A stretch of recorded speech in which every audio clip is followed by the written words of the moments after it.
Hey everyone, welcome back to Faraday Research. It's Friday night, and yeah, I haven't really done a video in about a week or so. Just been busy at work and just busy on other stuff. But I have been doing some experimenting in the last week, so I figure out I'll kind of get you guys up to date on what I'm up to. So as you know, I've been building the new motor coils for the new build, and I start to experiment by using the motor flux that's coming off the magnets to generate AC power through this coil. So I had a couple ideas, ran it through a friend of mine, and I decided to add a piezo transducer to it, just like the main part of the system. And I got that one there. That one's 60 kilohertz at 40 watts. Or sorry, 60 watts at 40 kilohertz. So that's a barium titanate transducer. Before we get into the rest of the stuff, if you haven't subscribed to the channel, bottom right hand corner. Also at the end of the video, if you like the video, give me a thumbs up. So basically what this is it's a motor generator, but it's more or less almost like a motor dynamo. So you got the main motor, has a separate power supply, which I'm going to be using a stack of batteries, using the motorcycle battery. So, and I've had a lot of people making comments in my Patreon and stuff like that, pertaining to trying to get the results that I'm getting. Now, everybody is stuck for some reason in this rut of using 12 volts, okay? With this system, if you're running 12 volts, you're pretty much wasting your time, okay? So get away from the 12 volts. Start working with at least 18, 24, 48, 60 volts. Higher the better. So I've been working with about 37 to 48 volts in a lot of my testing. Tonight I'll be doing 32.6 volts out of the power supply, because that's all I can do. But in the demonstration, what I want to show you is the pickup coils. I'm going to have 3 of them in the new system. This is just one. Actually, this is going to be the drive coil for the new motor. So the purpose of this video is to kind of show you how to harness the second stage of the device. So this is one system right here. The motor, this coil, the transducer, and then the output. That's one part of the system, okay? Now that we've established a power source, we could run a motor very, very fast with very, very little current, but using higher voltages like Joseph Newman did. Okay, so we've got that done. Let's push that aside. Let's work on the dynamo part of the system. So the new motor is going to have 3 of them in parallel, and I decided I'm going to put these transducers in between each of the coils, because in essence these coils are actually generating AC voltage by the flux coming off the magnets. Now these magnets are only about 1/2 inch diameter. The new ones are 1 inch diameter, N52s, extremely powerful magnets. So I'll be able to generate a huge amount of power coming off each coil. So that is part of the dynamo. So what you have to do after that is dump it and put it through a full wave bridge rectifier, which I have right here. Okay, convert that into DC power. And then from there you have to put it into a storage medium, which would be AKA capacitor. This one can handle 80 volts at 4,000 microfarad. Okay, the capacitance not very much, but for the demonstration it kind of proves the point. So it turns out I'm able to generate more current with the dynamo coil than actually I'm using to actually power the motor. For this test, I try to keep it hovering about 100 milliamps of current from the power source to run the motor itself. All right, so it works out to about 3.6, 3.8 watts, okay, of input. Now on the out, it's AC pulsed. I have to put it through the full wave bridge, And then from there, I dump it into the 4,000 microfarad capacitor. So what I'll show you first is the actual voltage and how fast this capacitor actually does fill up. So I'll get it to about, say, 20 volts, give or take. Then after that, what I'm going to do is I'm going to turn it to the current. I'm going to show you the current this thing is generating. And it turns out this coil is actually generating more current than the actual current it takes to run the motor, which I found completely fascinating. So it proves that you can produce more power output than you're actually putting in. But you have to understand too, the power that I'm using to run this thing, or what it generates, is reactive power, right?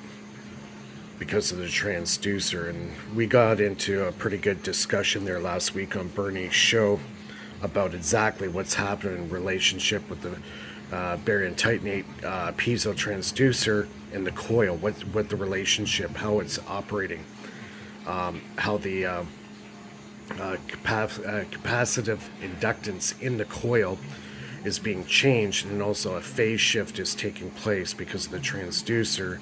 Therefore, I'm getting more output. It's very complicated to kind of wrap your head around what's actually going on in there.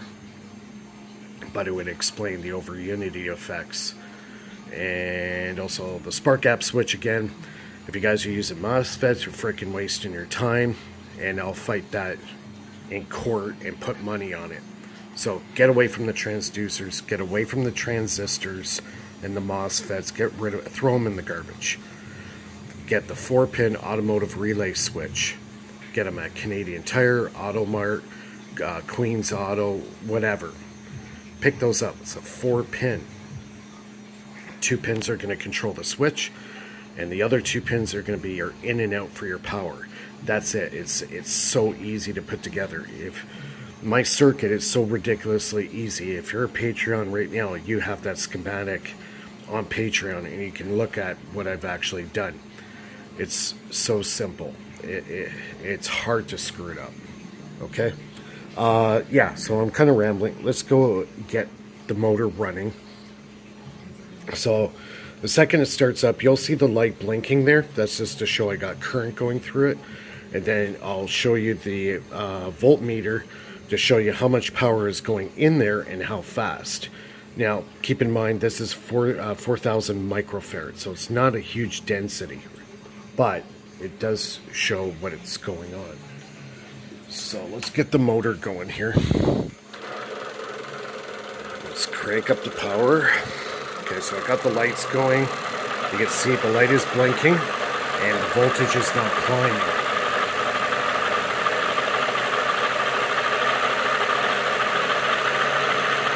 And that's just coming from this coil. It's not coming from the motor. It's just picking up the flux that's coming off the wheel. I'm already at 15 volts. So I'm putting in 32 volts at 100 milliamps. So it's about 3 or 4 watts. Okay? That's about normal for my system. Look, I'm already up to 17, 18 volts. In a matter of what? Less than 40 seconds. So I'll let it climb up to 20 volts. And then what I'm going to do is I'm going to turn it on current. And then you can see how much current this thing's actually producing. Keep in mind, my input current's 100 milliamps, 111. It's kind of bouncing up and down a little bit. I'll try to keep it at 100 milliamps. Okay, so we're at 20 volts now. There we go, we're at 20 volts. So what I'm going to do is I'm going to switch it over to current. DC current.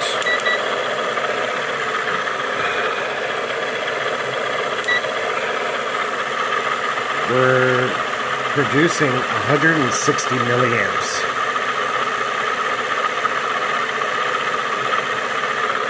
I just want to see something here.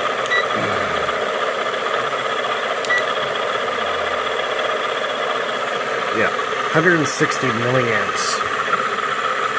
and I'm only putting in 100 milliamps, so I'm creating more current with this coil. So I'm actually producing more current than what I'm actually using to actually feed this motor. 160 milliamps. That's amazing all on its own. Now I'll turn it back to voltage. Okay. We're at 20.6 volts. It seems to top out around there, but if I got all three coils hooked up in series, it's going to go well over 20 volts. So what I'm going to do is now, I'm going to shut this main power off. I'm going to turn it right off. And look how fast it dumps out. I'm redirecting it back into the motor with the diode on it. So it's all that power that was just stored there, now it's going into the system. So I'm down to 4.3 volts. Alright, and that's the way I dump it out. So the idea is, if I get enough power and get enough capacitance, I might even try to hook up that 16 volt 500 farad capacitor. I know when that's fully charged, it'll run this motor for 4 hours. So yeah, so I've dumped it out. It's down to 0.6 volts. So yeah, this thing was producing 160 milliamps, and I was only using 100 milliamps of current going in. Now obviously the capacitance of this is not enough to keep it going, because you need a lot more than 160 milliamps to keep feeding that capacitor there. Now, before I had this capacitor hooked up to the output where the lights are, I got a lot more power going through there. I got a lot more voltage going through there, plus it's producing a lot of current. Now, my last test showed that this coil and piezo transducer were producing 1 amp.